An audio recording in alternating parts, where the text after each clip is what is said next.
So I was talking to a buddy the other day at work, and we were talking about vaporwave, and the subject came up just through shooting the shit. It was pretty late at night, but something that's super cool that was out of my view, I guess, was that people were listening to vaporwave on cassette, and I had no idea that this was a thing.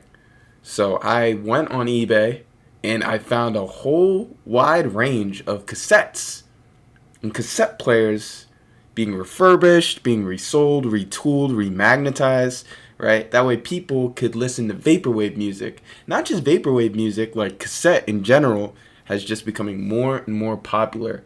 And this can be seen as like a second coming of what we saw with vinyl, right? Which was also out of my view. But anyway, I saw a whole wide range of cassettes and I just kind of dove in.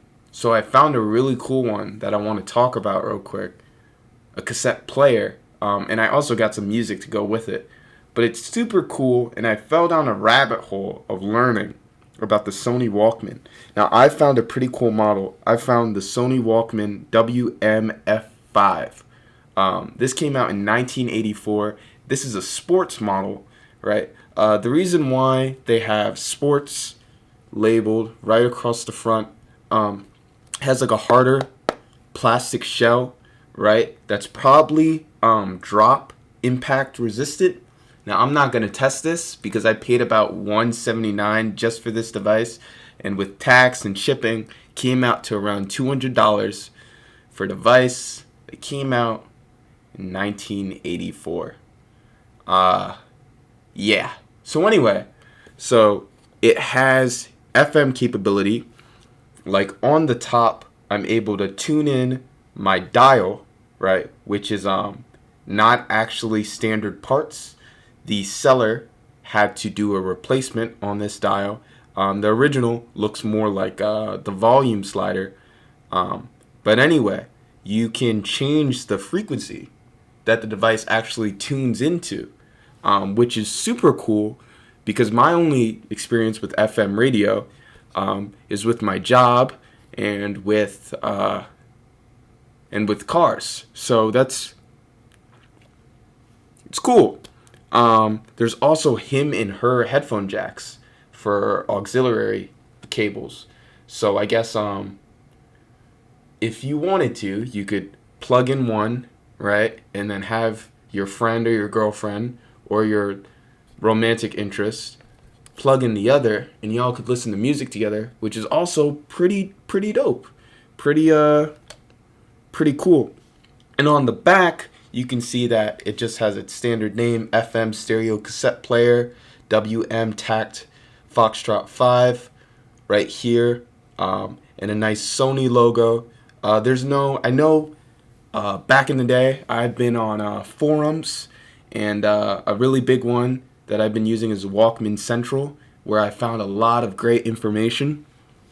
But I know that some devices have, it's a Sony, like Sony's little cute little pet name that they kind of forgot about or moved past in the years since, but that's not on here anywhere. You just have this name, the Sony logo, and you have an arrow, and you also have a little window into the cassette, and you also have a strap. I guess it's kind of like you put it on your belt or like on your side, right? And you can walk around with it. Hence the name Walkman, right? Which is pretty cool. It's plastic though. It's a hard plastic, but it is plastic. Considering how old it is, I don't want to fuck around with it and have it potentially break because that wouldn't be too good. It's really cool. And yeah, I've enjoyed it so far. The entire design, right? Even with the buttons, right? They have like this nice push. They're a little mushy, right? But I can't tell if that's due to age or like actual design intent. I've had some difficulty finding original design documents for the WM Tact F5 online. But it's the immediate thing that struck me was the aesthetic appeal of it, right? It has like this strong flat yellow, right? Straight across the front, the back, the entire shell. You have this nice big sports logo, right? That really just jumps out. When I saw the listing on eBay, it immediately struck me as like, this is dope. This is cool. Like, this is a hood certified classic if there ever fucking was one. Because it just looks cool. And that's probably why I spent $200 on the shit. There's also this little star, which adds to the coolness, I think, right? And it's sliced up, and as you reach the bottom vertically, you have it become more and more solid until it's just this one triangle of pure blue. So very, very fashionable, very cool. And you also, on the side, you have a DC in, right, if you want to connect this to a wall, because homie here uses AA batteries, which is also useful. AA's have been around for a very long time, and I guess at that point having a rechargeable battery probably wasn't feasible technologically, and through that as a cost-saving measure, because I bet at the time, from my understanding, it was difficult to have rechargeable batteries, especially in something this compact, right? And as I open up the cabin here, where you load in a cassette into the tray, you'll see how compact it is. Right now, I have George Benson's "Give Me the Night" and "Breezin'" dual album on cassette, which I'll get into. Pretty cool. I've been listening to it. Very good album.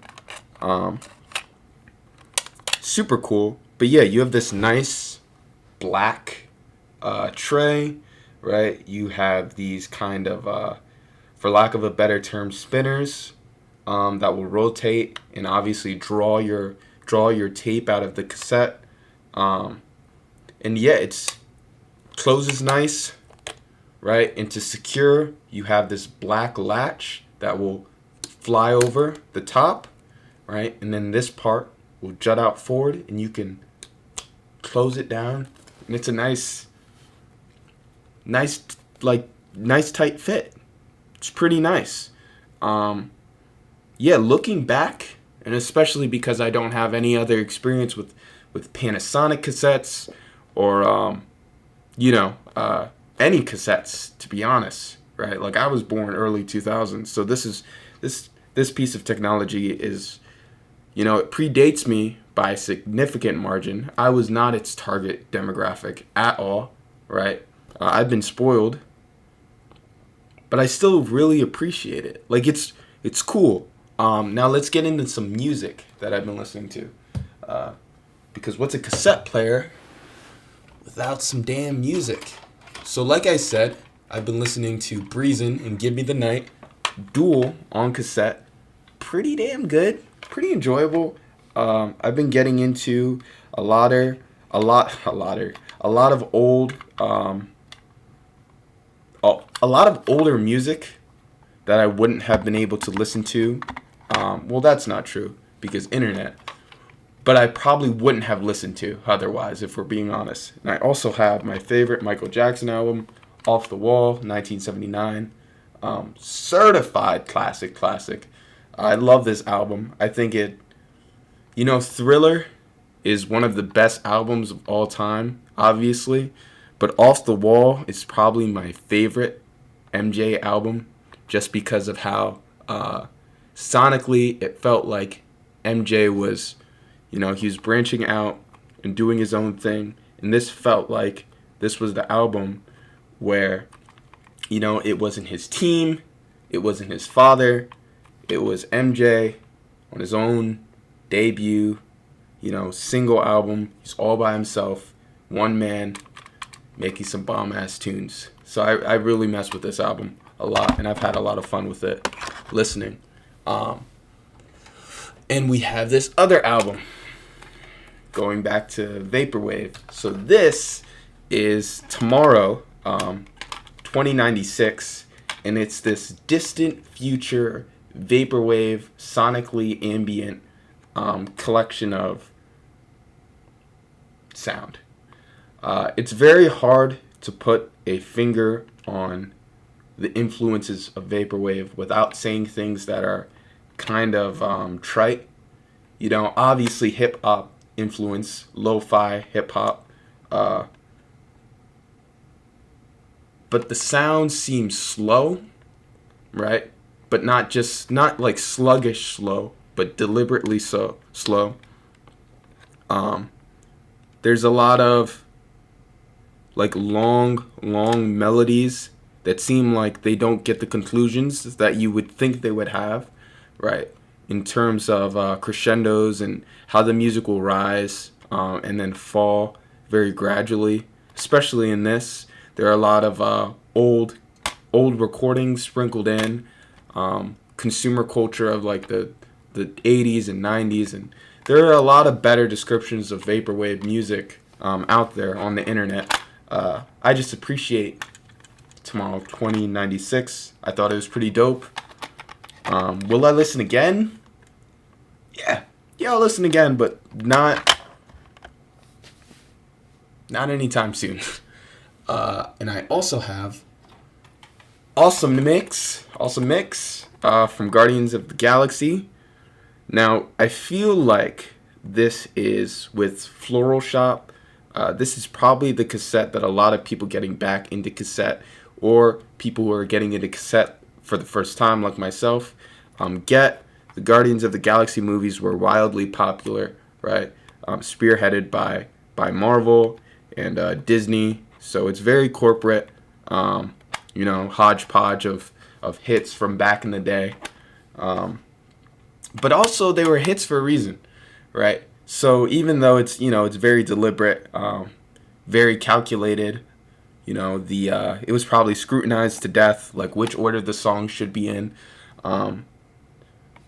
Regardless, it's good music and it sounds good, especially when you listen to it in an environment or a setting that fits, right? Like I went hiking the other day, up on the North Shore, and this definitely came along with me as I reached the top, right? My favorite song off this that I'd never heard before was Cherry Bomb by the Runaways. Super dope, just impactful. You have a lot of great music on this cassette right here. So I recommend it. Like this is a recommend. It may be generic, it may be starter pack, right? But it's necessary. I definitely would say it's necessary. So get it. It's only about I got it for maybe $15 on Amazon, and two cassettes that I also haven't listened to yet are Guardians of the Galaxy Volume 2 on cassette, because you got to get Volume 2 if you get Volume 1. It only makes sense.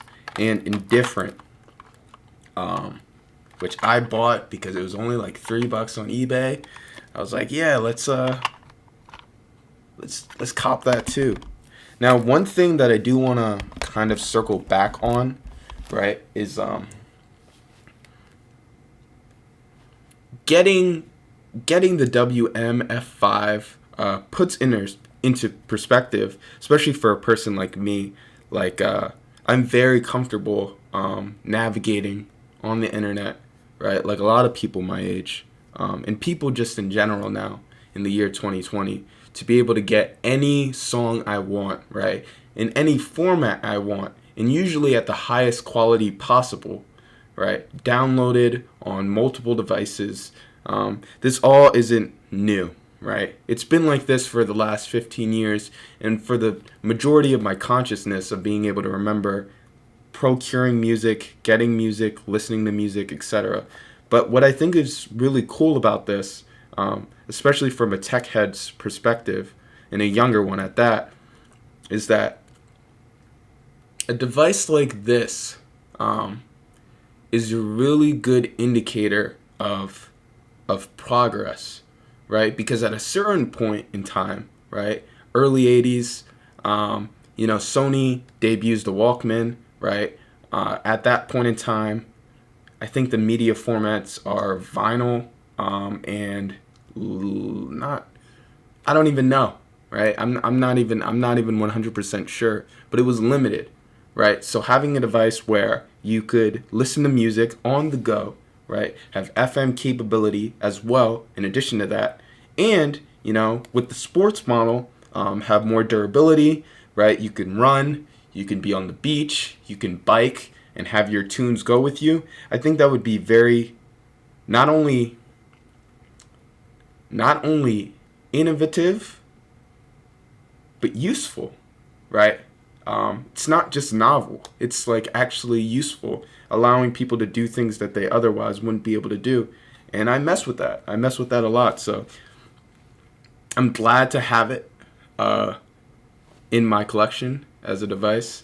Super cool. Had a really good time with it, and I will continue to use it.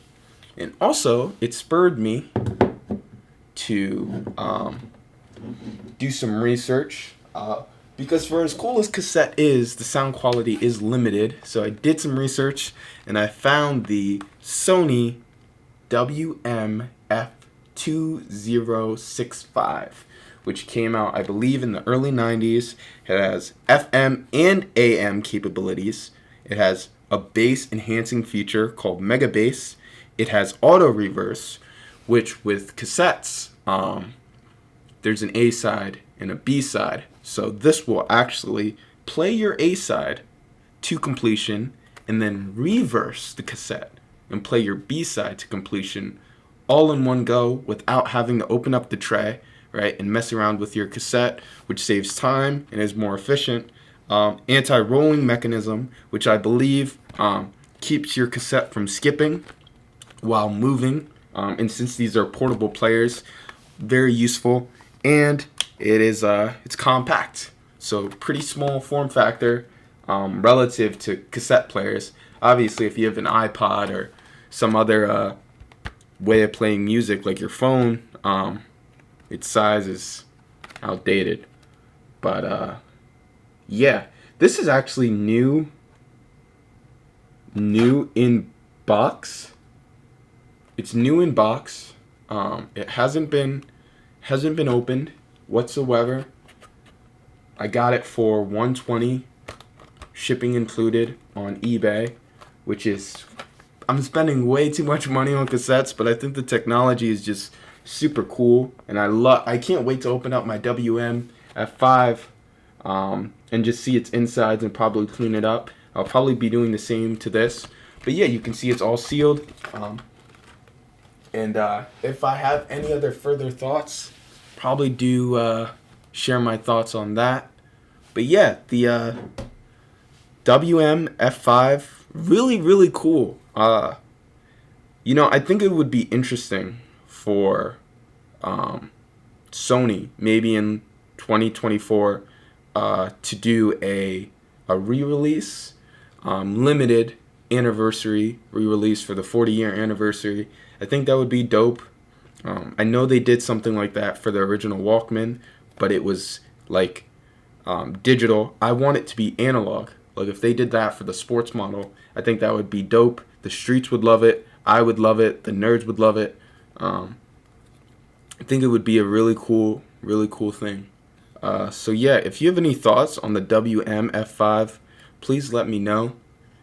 I've had too much fun with this device and listening to music, especially because out here I'll just tune in to different FM frequencies and I'll listen to music from 2020, right, on a device made in 1984, and I just get an immense kick out of that like you wouldn't believe. So yeah, if you have any experience with this device in particular or cassettes, let me know. I'd love to talk about it. For resources, if you want to learn more about the WM-F5, please check out Walkman Central. I learned a lot about it. But a lot of things they're just scattered on forums. And if you really care about it, you probably already have one, like me. So, and if you don't, track one down on eBay. Functional ones are actually trailing for $250. There's actually different models too, with like a red plate that says "On the Beach." That was a limited release here in Hawaii. Or there's an Okinawa like lime green one, which I really, really want. But yeah, they're expensive. But I mean, that's the name of the game when you're getting into retro consumer electronics. Yeah, I hope you enjoyed sports, Walkman, FM, WM, F5. Yeah.